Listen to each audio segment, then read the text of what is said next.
What's up, guys? It's McNulty here. Welcome back to the channel. I hope you guys are all doing well. And today I am finally getting to do something that I've been waiting to do for a while now. So I'm pretty excited to share this with you all. What we're going to do is we're going to be looking at the Goblins family in depth. So we're going elbow deep into the stinky Goblin stew for our first ever actual Empires and Puzzles family tier list. So we're going to be ranking all of these gross green guys into tiers according to how good they are relative to their family and combining it all into a proper tier list. So the big question is, who is going to make the elusive S tier? Could it be the mighty Mad Hammer with her heedless hammer flurry? Will she be able to whack her way to the top of the charts with her taunt busting skills and her beefy black pet? Or will the devilish Darkfeather steal the crown as the king of the goblins with his pet eagle and his insane team-wide buffs and dark magic skills? Or maybe, just maybe, the humble Kettle, the crazy deranged cook brewing up that lovely stew that Richard and Elena are so excited about? Let's be honest, we all know it's not going to be Kettle. But with that said, these guys have been pushing the meta to new heights ever since their release. It was about September, October 2023. So let's get cracking then. First Empires and Puzzles tier list ever. Let's go.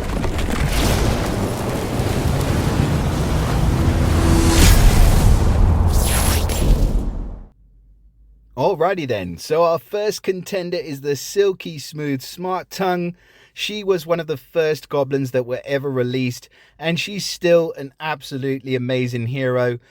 So she is running at average speed, but she gets the wither effect. So this was the first time that we saw this effect with this hero. All enemies get negative 350 attack. There's been a lot of debate as to whether the wither or the growth effect is better. Personally, I'm a massive fan of Wither. I think that growth has its place, especially against Titans, but Wither is much more useful as part of an attacking team. So she reduces the max health for all enemies by 700, which is a huge amount, and the effect becomes stronger against targets with boosted health. The max health, obviously, we know it can't get lower than 30%, but she also gives all enemies a negative 45% defense against special skills for 4 turns. She is a fantastic hero, and I would say that she has to be, for me, in the A tier. Remember, we are comparing these heroes against their own counterparts within the Goblin family, but starting off with Smarttongue, she will definitely be in the A tier. Now, the next on our list is the Goblin's heavy artillery. It's Grandpa Rocket. And you know what? This hero he should be a lot better than he actually is. So initially when you read this card, you think that he's an absolute beast of a hero. And don't get me wrong, he is. He's running at fast speed. He gives the wither effect where the target gets minus 330 defense, which the initial part of his special was absolutely perfect. And then he summons this explosive fiend for the target and nearby. And this is kind of where it sort of loses its what's the word I'm looking for, effectiveness. So the fiend is a massive fiend. It damages the enemy with 195% attack every turn, but the fiend absorbs healing and disappeared when it's absorbed up to 20% of its owner's max health. Now that is okay because it's doing a lot of attack every turn, but the 20% is not a huge amount of health, so you can pretty easily get rid of the fiend with a basic heal. And then the effect 4 kicks in where the Goblin's explosive fiend then deals 1,269 burn damage over 3 turns. And I was thinking, damn, that's going to be a heck of a lot of damage, so I might just want to leave the fiend on. But as you guys have mentioned in the comments, and as people have mentioned that have gone up against Rocket in practice as well, just a basic heal and cleanse from somebody like Rigard, for example, is enough to get rid of the fiend and to take away that burn damage as well. So then you really only get that fast speed wither effect, which is good. But in terms of the Goblins family, I don't think it's going to stack up next to some of the other superstars that we've got in this group. So I can't give Rocket anything higher than a C grade, unfortunately, in the tiers. So we'll see how they work in just a moment. But he will be a C grade for me, unfortunately. Now, Acid Fire is next up. And just look at this hero. I mean, you can tell just from looking at her, this is a premier hero designed to make you dig deep into your wallets and lose your mind chasing. Just by looking at her, you can tell that. But if we go over what she actually does, first of all, she's running at fast speed. Her special's Poisonous Mist, and she deals 355% damage to the target and nearby, so an even hit 3 effect. She then gives the Wither effect, as I mentioned, that's super effective. And it's not just an attack decrease, it's a defense decrease as well. So negative 225 attack and 225 defense, which stacks on top of itself. And then on top of all of that, the target and nearby enemies reflect the status effect buffs to a random character on the opposing team for 3 turns. Just a beast of a hero, just a fantastic hero. Definitely Acid Fire is the first S tier hero that we're looking at from these goblins. So if you do manage to grab her, definitely max her, and you won't regret it. Now, our next hero on the list, and we're going through this pretty quick, but it's the first of our Rush superstars. It is Grimsteel. So Grimsteel, he's a kind of an interesting hero. He is running at slow speed, and he does do a pretty decent health recovery, but then he is, like I said, running at slow speed. So 54% health for all allies is quite a decent heal, but then the growth effect with this guy is massive. So against Titans, he is a superstar, don't get me wrong, and in Rush Wars, he's a superstar as well. That third effect, though, where all allies get the 30% mana generation for 4 turns, if the effect is removed, the target with the effect gets I think it's supposed to be a negative 10% mana, but that really only comes into play really in Rush. I think this hero is just a little bit too slow to be effective in other formats. So against Titans and in Rush Wars, he's a superstar, but you can't just be a superstar in 2 areas nowadays. You have to be a superstar everywhere. So for that reason, Grimsteel is going to get a C in the Goblins. We're going to be harsh today. Now, next hero is this lovely looking guy. He's just a terrible hero, a terrible example. He is the booby prize of the Goblins heroes. Let's have a quick look at what he does. He is running at slow speed, but he does a random effect. So he could either give he could either give what was it, effect 1. So he can either recover 50% health for all allies and give the growth effect, or he can give a negative defense. He deals 350% damage to all enemies. I mean, that's effect 2. That should actually be at effect 2. Sorry, guys. Kettle's a bit of a weirdo. But, you know, long story short, and this is not in the right order, I'm a bit upset about that, but he is a terrible hero, and he gets a D grade from the Goblins. I think there is some usability for him in Rush, but he's just far too random for him to be effective. So that's enough said about Kettle. Next up is our first Mega Minion maker, and that is Boom and Fang. So Boom and Fang mark the advent of the terror that was to be the Mega Minion meta. Just didn't really take off though, or at least it hasn't just yet. So let's take a look at this cutesy couple. So what does she do? She summons the White Boar Mega Minion. It's got 65% HP and 200% attack, so the minion hits like an absolute truck. And when summoned, the Mega Minion gives the ability to counterattack with 100% of the received damage, as long as the owner has the White Boar Mega Minion. Now, the problem with this hero is it's so one-dimensional. I mean, if you had to say, like, against other heroes, how this hero would perform, I'd probably say that it was like a B-grade hero or B-plus hero in the whole greater scheme of things. But as far as it is with the Goblins, unfortunately, I've got to give Boom and Fang a D. They just are not really effective. It's just a meaty minion with counterattack.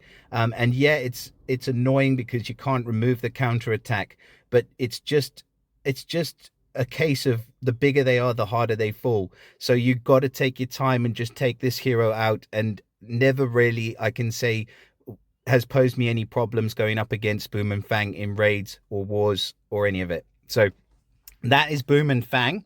The next hero that we've got featured here on our list is going to be Mr. Dark Feather with the Eagle's Blessing. There is a typo here in the healing amount where it should be 25% health recovery for all allies. But that growth effect is really awesome. 125%, 125 and 125 defense. And then all allies get that 50% chance to deal 240% damage to a random enemy after any subsequent allied special skill is cast. It's absolutely fantastic effect. He makes a really good defensive hero. There are some better tanks in the game. In purple, I know purple and dark is still the popular option for tanks, but Dark Feather is definitely up there. So he gets an A grade in my opinion as far as the goblins are concerned, and also fantastic against titans as well. I've seen some mega titan scores where Dark Feather and some of the other goblins have been featured on the team. So he would definitely get an A grade for me. Next hero, Fizz Coil. Just the worst freaking art I've ever seen. Unfortunately, I'm not a fan of that lightning bolt, but I am a fan of this hero. So he deals a pretty decent 240% damage to all enemies and running at fast speed as well.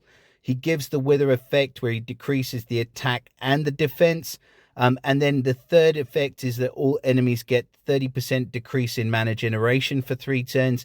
And if the effect is removed before the duration ends, the mana of the target with the effect is reduced by 5%. So he can be reducing mana if you cleanse that effect off and you really do want to get rid of that effect. I'm not sure whether it is better than the defense down where you need to cleanse it, or the attack down. I would say it's better than the attack down, but maybe not the defense down effect where there is a damage on cleanse. But overall, Fizz Coil, if I was going to give Dark Feather an A, I've got to give Fizz Coil an A as well, because they are both, to me, absolutely brilliant heroes. But not, he's probably not the best hero in the Goblins. I'm going to give Acid Fire a little bit over him, because even though she's hitting 3 and he's hitting all, I just do put a little bit more value on that 355% damage versus the 240%. 240 is maybe slightly low, but then if it was any higher, you'd be asking too much from this guy. So as far as the Goblins are concerned, he gets an A. As far as any other heroes in the game would be concerned, he would be S tier all day long. Now, who is next on our list? We've seen him. So we're moving on to Leaf Whisk. So Leaf Whisk has a really complex looking special. Basically, if we just go over him, he's running at average speed. The caster and nearby get 355 defense. So he gets the growth effect. And then he summons a Spotted Boar Mega Minion with 65 HP and 210 attack, inherited from the caster. And then the Spotted Boar Mega Minion gives immunity to buff dispels and reallocations. So I like this hero a lot more than Boom and Fang, who we just looked at. And in fact, I'm going to go back here. So the only thing here is that Boom and Fang just summons the Mega Minion and nothing else happens. There is a growth effect with Leaf Whisk, and that growth effect of 355 on the defense means that he is a far superior hero. And I do prefer the effect that the Spotted Boar Mega Minion gives with the immunity to buff dispels, because you can put him on a defensive team which is buff heavy, give him a buff which people want to get rid of, and then they cannot get rid of it. So it's just, yeah, it's a much better effect with Leaf Whisk.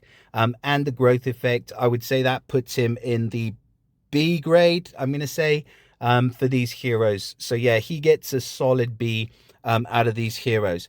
And then the next hero that we've got from the Goblins is the newest, I think, hero that's been released for the Goblins, at least for now. And Pepper Flame is a little annoying sucker. She's just horrible to go up against. I mean, look at this. Fast speed, 485% damage to the target and minor to nearby. That's a huge hit running at fast speed. And then she gives the growth effect where she increases the attack of the caster and nearby allies. So if she fires off again, that hit's going to come harder and harder and harder. and then the target and nearby get negative 35% defense for 3 turns. And this is what I was talking about, where I said Fizz Coil's not quite in the same sort of league, because the defense down affects everything. It works well alongside the growth effect, and if the effect's removed before the duration ends, the target with the effect suffers 577 damage. So just everything about this hero screams like, pick me, pick me. She's amazing. So Pepper Flame is our second hero from the Goblins that makes the S tier. So her and Acid Fire so far are the best Goblins heroes. Now, who's next? We've got Mr. Deadboot coming up next. He was also one of the first released Goblins, and he is the only one running at very fast speed, so that's got to count for something. I love the fact that he lifts the dispellable status effect buffs and distributes them on all allies, so that is really amazing. He deals a decent amount of damage to the target and an additional percentage of damage per transferred status effect buff, and he gives the wither effect as well, so that definitely counts in his favor. So the target gets negative 300 defense. So again, he can be really, really useful against Titans. Very good as part of an attacking team as well. Pretty okay on defense, but he is a single hitter, so you don't have to worry about him quite as much. So as far as tier rankings, Deadboot gets a solid B. Now, our last hero from the Goblins family that we're going to have a look at before we check out the tier list is going to be Mad Hammer. So with her huge rocky hammer, this is actually a really good hero. I've underestimated Mad Hammer a few times because she just deals such a lot of damage, and with that extra chance to hit again, she can be pretty damn effective. So she is running at average speed, but on her special, she deals 500% damage to the target, and then she has a 50% chance to deal another 450% damage to a random different enemy. This targets the same enemy as the first hit target if there are no other valid targets. So why is that important? She can bust through taunt like no other, and she just gets rid of the hero that you want to get rid of. If you're struggling to take out one last hero and you've got Mad Hammer, she's going to do the job better than probably anybody else. And then she summons the Mega Minion as well. The Black Ball Mega Minion, the target that's hit by it, cannot get their other status elements cleansed by special skills for 4 turns. So it makes her really good paired up with other fire heroes that deal burn damage and things like that. She's going to make those status elements uncleansable as well. So yeah, I like Mad Hammer a lot. She's fantastic. But then we've got so many amazing Goblins that I'm going to say, because she's running at average speed, and I think that alone, she gets a B as well. So what does our tier list look like then? It seems like we have our army of Goblins in order and our tier list ready. So this is how they stack up. Here it is. So this hopefully gives us a nice visual representation to work with. And we can add to this and move them around as new Goblins are released. I'm going to be working on some links to these, but unfortunately my tech prowess is severely limited. So that may or may not happen right away. And we are going to be having a new Goblin released very, very soon. In fact, just next week. So we'll be looking to add him to this tier list as well. So we've got, just in summary, we've got Kettle and Boom and Fang in the D tier. We've got Grimsteel and Rocket making the C tier for the Goblins. In the B tier, we have got Mad Hammer, Leaf Whisk, and Deadboot. In the A tier, we have got Dark Feather, Leaf Whisk. No, I'm messing this up, man. Fizz Coil and Smarttongue. Yeah, that's the one. And then for the top tier in the Goblins, we have Pepper Flame and the ever-present Acid Fire. So this is how I've ranked the heroes through here. I hope that you guys have enjoyed this video as much as I've enjoyed making it. I'd be interested to hear all of your feedback on how you think about this format. I do want to look into looking at doing some other families as well, and just making it clear so that, you know, if you're thinking about which goblin you want to chase, or which hero you think is going to be more effective for certain things, that at least you've got a good idea of that and how it's going to work. But that being said, please do let me know in the comments. Please do drop us a like and subscribe to the channel as well if you haven't yet. But for now, that is all, and I will see you again in the next video. Bye for now, guys.